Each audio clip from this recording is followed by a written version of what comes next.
सिद्धेभ्यः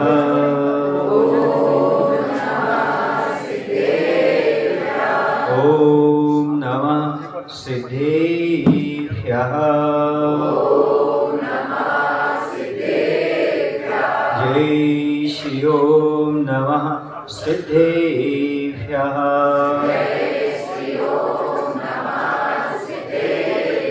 अज्ञानतिमिरान्धानां ज्ञानाञ्जनशलाकया चक्षुरुन्मीलितं येन तस्मै श्रीगुरुवे नमः। तस्मै श्रीगुरुवे नमः। बोलिए अहिंसा परमो धर्म की जय। बोलिए सर्व सिद्धिदायक श्री पारसनाथ भगवान की जय। आचार्य गुरुदेव भगवान श्री विद्यासागर जी महाराज की जय। लघु पंच कल्याण प्रतिष्ठा महोत्सव की जय। आप लोग आज देखेंगे भगवान का दीक्षा कल्याण। भगवान दीक्षा लेकर के आत्म कल्याण में प्रवृत्त हो जाएंगे। संसार में दो प्रकार की बुद्धि पाई जाती है।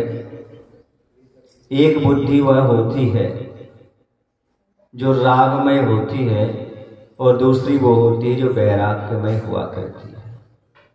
जो राग की दिशा में जाती है उस बुद्धि की प्रशंसा नहीं होती, बल्कि जो वैराग्य की ओर ले जाती है उस बुद्धि की प्रशंसा हुआ करती है। लोकांतिक देव भी आकर के भगवान के दीक्षा कल्याणक की अनुमोदना करते हैं। कहने का तात्पर्य है जो अन्य कल्याणक में नहीं आते वह भी दीक्षा की अनुमोदना करते हैं। इसलिए सभी प्राणियों को आज दीक्षा कल्याणक पर अनुमोदना अवश्य करना चाहिए, ताकि अगले भाव में अनुमोदना का फल प्राप्त हो और आप भी तीर्थंकर बने। तीर्थंकर ना बन सके तो उनके समोषण में दीक्षा लेकर के कल्याण कर सके।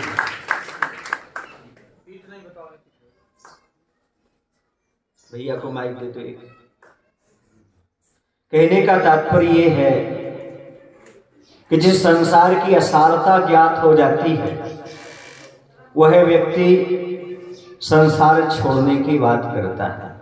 जिसे संसार में सार नजर आता है वह व्यक्ति कभी संसार को छोड़ नहीं सकता। वैराग्य यही काम कराता है कि संसार को अरसार दर्शाता है और आत्मा को सार रूप दर्शाता है। इसलिए वैराग्य लेकर के आत्म कल्याण में पवित्र हो जाया करता है। आप लोग प्रतिदिन दर्पण देखा करते हैं। कितने लोग जो प्रतिदिन दर्पण देखते हैं? जरा हाथ ऊपर करना। सभी देखते हैं, यहाँ पर बैठे हमें छोड़कर सभी दर्पण देखते हैं। अच्छा, दर्पण में चेहरा दिखता है कि रहता है? पक्का रहता तो नहीं है ना? ये कितने लोगों को विश्वास है, कितने लोगों को श्रद्धा है कि दर्पण में चेहरा दिखता है रहता नहीं? ये कितनों को विश्वास है? सभी को है। बोलो ना डॉक्टर साहब, आपको विश्वास है? सबको पता है। फिर भी देखते हैं आप, फिर भी ये विश्वास है कि दर्पण में चेहरा दिखता है रहता नहीं। चेहरा तो कहाँ है? हमारे पास है। फिर भी हम कहाँ देखने का प्रयास करते हैं? दर्पण में। इसे ज्ञानीपना कहें कि मूर्खपना कहें? मतलब आप सब मूर्ख हैं क्या? अरे दर्पण में चेहरा दिखता है रहता नहीं। अब दूसरी बात पूछना चाहता हूं आप लोगों से, तो विश्वास है आपको कि दर्पण में चेहरा दिखता है रहता नहीं। अब दूसरी बात पर विश्वास की बात कहना चाहता हूं, वो है कि नहीं संसार में सुख मिलता है कि मिलता सा लगता है? अच्छा, श्रद्धा ने आप लोगों को हम नहीं कह सकते। ये तो आप बिल्कुल नहीं कह सकते। ये आप सुनी सुनाई बातें कह रहे हो। संसार में सुख मिलता सा लगता है, लेकिन कभी संसार में सुख मिलता नहीं है। ये जिनको श्रद्धान हो जाता है वो बैरागी बन करके आत्म कल्याण में प्रवृत्त हो जाता है। भगवान ने यही जाना है, भगवान ने यही श्रद्धान किया है कि जैसे दर्पण में मुख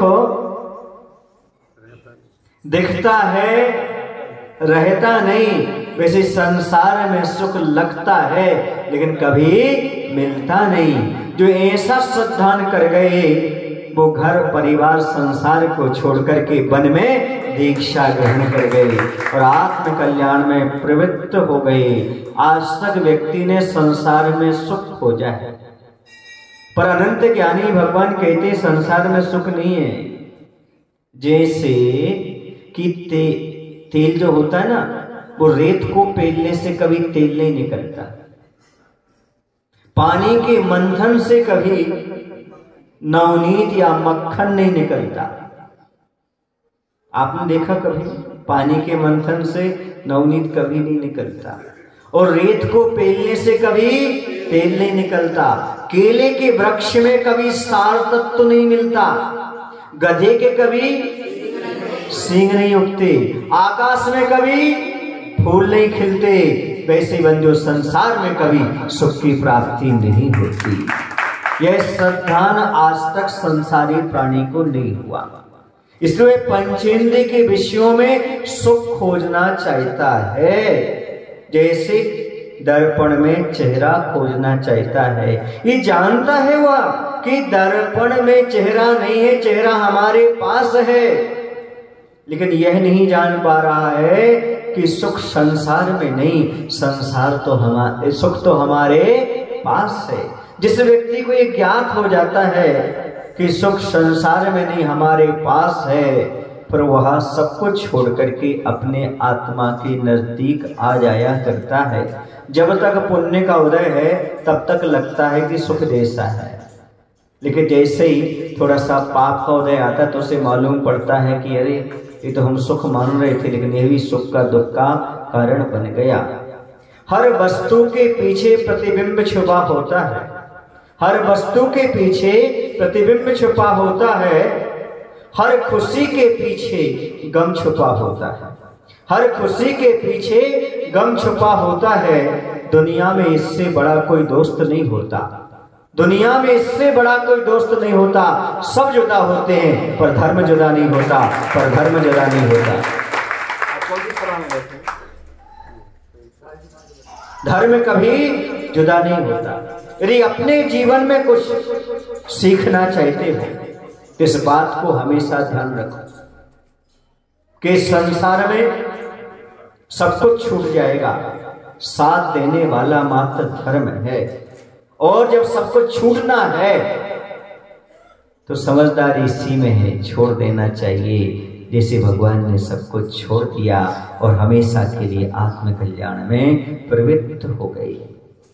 अब वह ऐसे स्थान पर पहुंच गए जहां पर किसी प्रकार का कोई भय नहीं है।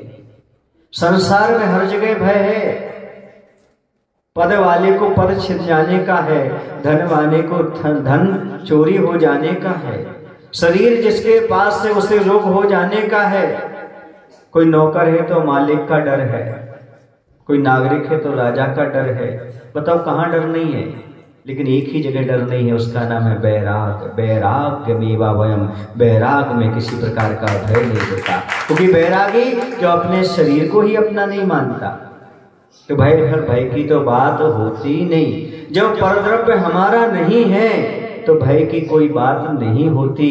इसलिए वह एकांत में आत्म कल्याण में प्रवृत्त हो जाता, कभी भयभीत नहीं होता, किसी चीज से कभी भय नहीं खाता। तीर्थंकरों की विशेषता होती है, तीर्थंकर कभी किसी से दीक्षित नहीं होते।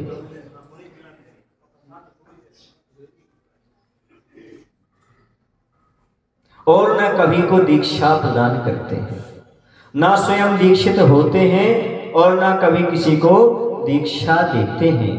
इसके साथ साथ वह मात्र अपने जीवन काल में नवा सिद्धेभ्या बोला करते हैं। नमः सिद्धेभ्या के अलावा जीवन में और कुछ भी नहीं बोलते। जब वह केसुंज करते हैं तो पंच मुष्टि केसुंज करते हैं, मात्र 5 मुष्टि में लेकर के पूरे बाल उखाड़ देते और क्या बोलते हैं, नमः सिद्धेभ्या। अपने जीवन में कभी पिच्छी का कमंडलो ग्रहण नहीं करते। कमंडल इसलिए नहीं क्योंकि उनका आहार होता है मुनि अवस्था में, लेकिन कभी निहार नहीं होता। और पिच्छी का इसलिए ग्रहण नहीं करते क्योंकि दीक्षा लेते ही उन्हें ऐसी रिद्धि प्राप्त हो जाती है कि उनके शरीर से कभी किसी जीव को कोई भी घात नहीं पहुंचता, कोई नुकसान नहीं पहुंचता। देखिएगा ऐसे महान आत्मा का आज अपन दीक्षा कल्याण मनाने के लिए बैठे। यह सौभाग्य उसी जीव को मिल पाता है जिसकी भवितव्यता अच्छी हुआ करती है, वरना राग रंग में लोग लगे रहते हैं, खेल खिलौने में लगे रहते हैं। खेल खिलौना समझते हो, ये शरीर भी खिलौना है, इस संसार की वस्तुएं भी खिलौना है। क्योंकि कहते हैं जब खिलौना टूट जाता है तो ज्ञानी मुस्कुराता है लेकिन मूर्ख रो देता है। तो ज्ञानी समझता है ये संसार की वस्तुएं सब ऐसे ही हैं, ये शरीर भी खिलौना की भांति है, ये पर्याय भी क्षणभंगुर है। ऐसा चिंतन करके वह आत्म कल्याण में लग जाते हैं और पूर्ण परिग्रह का त्याग कर देते हैं। उन्हें किसी चीज की कमी नहीं थी, क्योंकि तीर्थंकरों के जीवन में जब तक वह घर में रहते हैं तब तक सारी व्यवस्थाएं देवताओं के द्वारा संपन्न होती हैं। उनका आहार भोजन पानी सब देवताओं के द्वारा, उनके वस्त्र आभूषण आसन आदि सब देवताओं के द्वारा प्रदत्त होते हैं। उन सब का वह ग्रहण किया करते हैं। सारे देवता उनकी सुरक्षा व्यवस्था में लगे रहते हैं। फिर उन्होंने संसार क्यों छोड़ा? आपके पास भी सब व्यवस्थाएं होंगी ना? आपके व्यवस्था है सब नहीं, फिर क्यों नहीं छोड़ पा रहे? उनके पास तो थी, इसके बाद भी उन्होंने छोड़ दिया। महाराज जी हमारे पास है नहीं, हम पहले से छोड़ दिए, पर संसार नहीं छोड़े। व्यवस्थाएं मिल जाए तो आदमी कभी छोड़ता नहीं, छोड़ने की बात तो अलग है। ये क्यों छोड़े? क्योंकि उन्हें ज्ञात हो गया संसार विषय सुख हो तो तीर्थंकर काहे त्यागे, काहे को शिव साधन करते संयम सो अनुरागे। क्यों ये त्याग करते? संसार में उन्होंने सुख नहीं देखा, सुख उन्हें लगा ही नहीं, इसलिए उन्होंने इस संयम को स्वीकार कर लिया। पिंजरे के पंछी को तब तक दूध और अंगूर दाना मिर्ची आदि मिलती रहती तोते को, तब तक उसे लगता पिंजरा बहुत अच्छा है।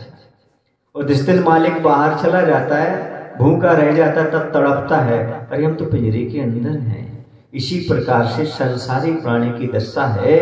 जब तक साता भेद नहीं है तब तक लगता है संसार में अच्छा है, जब साता आता है तब लगता है कहाँ हम संसार में शरीर में पड़े हुए हैं, हमें तो आत्म कल्याण कर लेना चाहिए। जितने भी दुख हैं यह सब राग देश मोह से हैं। शरीर के प्रति जो राग देश है वही हमारे लिए, मोह जो है वही हमें संसार में दुखी कर रहा है।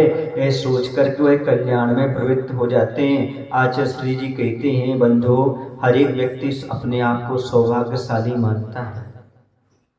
कोई व्यक्ति ऐसा है कि राजपाट पाकर के सौभाग्यशाली मान लेता है, कोई ऐसा है जो धन दौलत को पाकर के अपने आप को सौभाग्यशाली मान लेता है। कुछ व्यक्ति ऐसे हैं जो वीतरागी प्रभु की अर्चना करके सौभाग्यशाली मान लेते हैं। पर वह सम्यक दृष्टि एक अनोखा होता है जो संसार से वैराग्य प्राप्त करके अपने आप को सौभाग्यशाली मानता है। जब तक संसार से वैराग्य ना आए तब तक भाग्यशाली तो समझना, पर सौभाग्यशाली मत समझना। आप लोग भाग्यशाली तो हो क्योंकि आप वीतरागी प्रभु की आराधना कर रहे हो, पर वही सौभाग्यशाली नहीं हो। सौभाग्यशाली तो वो हैं जो वीतरागी भगवान के मार्ग पर आगे बढ़ चलते हैं। आप लोग भाग्यशाली हो कि सौभाग्यशाली हो? महाराज जी हम तो कई बार सौभाग्यशाली मानते अपने आप को, नहीं, आप सौभाग्यशाली नहीं है। सौभाग्य तो तब समझो तब संसार से वैराग्य उत्पन्न हो जाए। अभी मात्र आपके पास भाग्य है, अभी 100 नहीं जुड़ा उसके सामने। जब तक संसार आसार नहीं लगेगा, जब तक कल्याण के पथ पर नहीं बढ़ो, तब तक भाग्य के आगे 100 नहीं लगाना। अभी सौभाग्य नहीं है। सौभाग्य वो अपने आप में, लौकिक सौभाग्य की बात नहीं करे, लौकिकता में आपके पास सौभाग्य है, लेकिन अभी धर्म की दृष्टि से देखा जाए तो अभी आपके पास वैराग्य नहीं है, और जब तक वैराग्य नहीं है तब तक सौभाग्य नहीं है। और जिसके जीवन में वैराग्य है उसका हर क्षण सौभाग्य जैसा हो जाया करता है। साधु परमेष्ठी जहां भी रहते हैं जंगल में भी मंगल हो जाता है। क्यों? क्योंकि वो सौभाग्यशाली होते हैं, और जिस नगर में रहते हैं उसमें भी सब होता चला जाता है। अभी लोगों ने निवेदन किया महाराज से है, अभी शीतकाल और दे दो। ये तो राग है, क्या है? वैराग है। हमें तो ये बताओ, हमारे जाने के बाद आप रोने वाले हो कि हमारे साथ जाने होने वाले हो? दो में से कुछ बताओ। साथ होने वाले हो तो सोचे, रोने वाले हो तो वो तो घर में छोड़ के आए रोती हुई हो, उससे कोई मतलब नहीं निकलता। रोने का मतलब नहीं है यहाँ पर, मतलब क्या है? होने का मतलब है। आप लोग अच्छा ही बताओ, आप लोग घर परिवार में रहते हुए सुखी हो? बोलो ना, तेरे बड़े सुखी हो तुम लोग? नहीं हो तो हम भी दुखी हैं महाराज, तुम भी रहो, तुम भी दुखी रहो। अच्छा तो हम सुखी है कि नहीं है? तो चलो, तुम भी दुख में रहना चाहते हो, हमें भी दुख में रखना चाहते हो। हम चाहते आप दुख से छूटो, जैसे हम सुख में है वैसे सुख में आप भी आ जाओ। तो अच्छा, ये क्या कर दिया? जरा दिया। इसको सोचा है कि चातुर्मास के बाद साथ में चलने की कुछ भावना बनी है, कुछ लगा है कि संसार आसार है, कि उसी में लगे हुए अभी भी राग द्वेष मोह, इसी में संसारी प्राणी दुखी होता आ रहा है और दुखी होता चला जाएगा। लेकिन ऐसा कहने से महाराज कोई घर छोड़ने वाला नहीं। सही बात है, जब तक भेद विज्ञान ना हो तब तक आत्म कल्याण प्रवृत्ति नहीं होती। ज्ञान तो है, विज्ञान तो है, पर भेद विज्ञान नहीं है। भेद विज्ञान किसे कहते हैं? शरीर अलग है, आत्मा अलग है, ऐसा श्रद्धान होना भेद विज्ञान है। लेकिन अभी दर्पण में चेहरा दिख रहा है तो भेद विज्ञान कहाँ है? क्योंकि अभी तो उस शरीर को, उस चेहरे को ही आत्मा मान करके चल रहे। मैं कैसा लग रहा हूं? मैं ऐसा लग रहा हूं ना? दूसरे से पूछते भी हैं, दर्पण में देखकर ही विश्वास नहीं होता मैं अच्छा लग रहा हूं कि नहीं लग रहा हूं। बड़े मुश्किल है, दर्पण में देख भी रहा है फिर तो हम ठीक लग रहे हैं ना, ये कपड़े हम पर जम रहे हैं ना। मतलब आप अभी उस शरीर रूप अपने आप को स्वीकार कर रहे हो। दर्पण देखना बंद मत करो, लेकिन दर्पण में जो तुम दिख रहे हो वो मैं हूं, ऐसा श्रद्धान छोड़ दो, वैराग आ जाएगा। वो आईना स्वयं कहता है, आई ना, मैं नहीं हूं, आईना देख रहा हूं, ये ना देख रहा हूं। बुंदेलखंड में ए ना बोलते हैं, मैं ए ना देख रहा हूं, मैं ए नहीं हूं, फिर भी देख रहा हूं। फिर किस लिए देख रहे हो? वो दर्पण कहता है, दर्प ना, अहंकार मत करो, आईना, मैं ये नहीं हूं फिर भी देख रहा हूं। इसी का नाम तो मूर्ख बना है। जो हम नहीं हैं उसे देखने का प्रयास कर रहे हैं, और जो मैं हूं उसे जो देख लेते हो ज्ञानी हो जाया करते हैं। तो अनादिकाल से व्यक्ति ने ये चिंतन नहीं किया, ये सोचा नहीं, ये विचार नहीं किया कि हमें आत्म कल्याण में प्रवृत्त होना है। ये जो प्रसंग आते हैं पंच कल्याण के, दीक्षा आदि के, वह इसलिए हैं आपके बीच में ताकि आपको भी यह वैराग्य की कुछ संस्कार आ सकें, आज समझ सकें कि ये सारे के सारे वैभव के बीच में रहने वाले इस वैभव को भव का कारण मान करके कैसे छोड़ करके आत्म कल्याण में प्रवृत्त हो गए।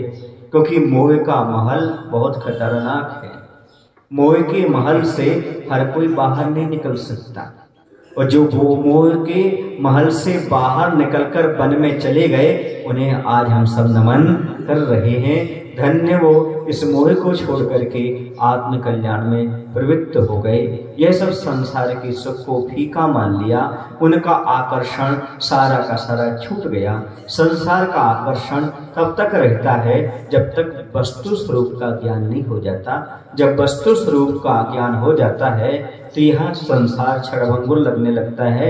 आप लोग मेरी भावना में पढ़ते भी हैं, वस्तु स्वरूप विचार खुशी से सब दुख संकट सहा करो। वो वस्तु स्वरूप है क्या जो आपके सामने रख दिया?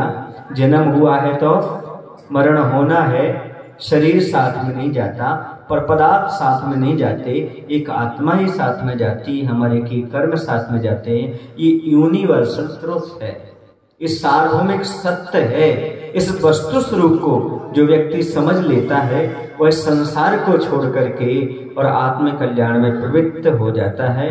राग द्वेष मोह अनादिकाल से लगा हुआ है, एकदम नहीं छूटता। समझ रहे आप लोग? छोड़ने के लिए तत्व ज्ञान की आवश्यकता पड़ती है। जब तक तत्व ज्ञान ना हो, भेद विज्ञान ना हो, यह वैराग्य सार्थक नहीं होता। ये भेद विज्ञान, यह वैराग्य जो हुआ करता है तभी लिया जाता है, तभी किया जाता है जब आदमी को वस्तु स्वरूप का भान हो जाता है। अभी हमने शरीर को शरीर माना ही नहीं है, आत्मा को आत्मा के रूप में स्वीकार किया ही नहीं है। या तो शरीर को ही आत्मा माना है या आत्मा को ही शरीर रूप मान करके बैठे हुए हैं। इसलिए अभी तक इससे ममत्व भाव नहीं हटा, अभी तक वैराग्य नहीं आया। एक बात ध्यान रखना, वैराग्य के पथ पर वही बढ़ता है जो वीर होता है। ये कायरों का काम नहीं होता। क्षत्रियता अपने पास हो, कायर लोग युद्ध से पीछे हट जाते हैं। क्षत्रिय वीर ही युद्ध में वीर मरण को प्राप्त होते हैं। जो शरीर से ममत्व रखते हैं वो लौटकर आ जाते हैं, और जो शरीर से वैराग्य रखते हैं, राग नहीं रखते, वह वीर गति को प्राप्त हो जाते हैं। तो एक कायर का काम नहीं है, ये वीरों का काम है बंधु। तो इस चीज को हम समझें, अपने जीवन में जैसे बने वैसे वैराग के संस्कार डालने का प्रयास करें। वैराग के संस्कार तभी आएंगे जब हम किसी वैरागी के संपर्क में आएंगे, जब हम वीतरागी की उपासना करेंगे, वीतरागी की चरणों में आकर के उनके गुणों का अनुवाद करेंगे। अभी कहा कि महाराज श्री भगवान का कोई नाम दे दो, वेदी का नाम। वेदी तो वेदी है, वेदी का क्या नाम देना? और भगवान पारसनाथ भगवान, बस इतना ध्यान रखो, सर्व सिद्धिदायक पारसनाथ भगवान है, ऐसा मान करके आपकी सारी सिद्धियां रिद्धियां उन वीतरागी भगवान के चरणों में ही सब प्राप्त होना है। आप लोग बोलते संकट मोचक भगवान, सभी भगवान हैं, सिद्धिदायक भी सभी भगवान हैं। पर्टिकुलर किसी भगवान को ऐसा कहना वैसा कहना, ये तो दोष है। ये समझो सभी भगवान सिद्धिदायक हैं। ऐसी भावना बांटते हुए सही भगवान की अर्चना और पूजन करें। जिन लोगों ने अभी प्रतिमा नहीं देखी है, जो प्रतिमा देखेंगे तो उन्हें विश्वास नहीं होगा ये पुरानी प्रतिमा है कि नई प्रतिमा है। इतनी मनोज्ञ प्रतिमा है।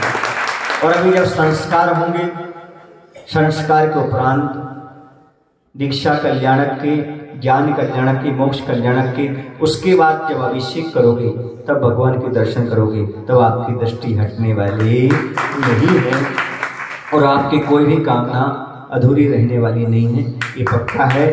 इसलिए आप ऐसे भगवान की आराधना स्तुति करें।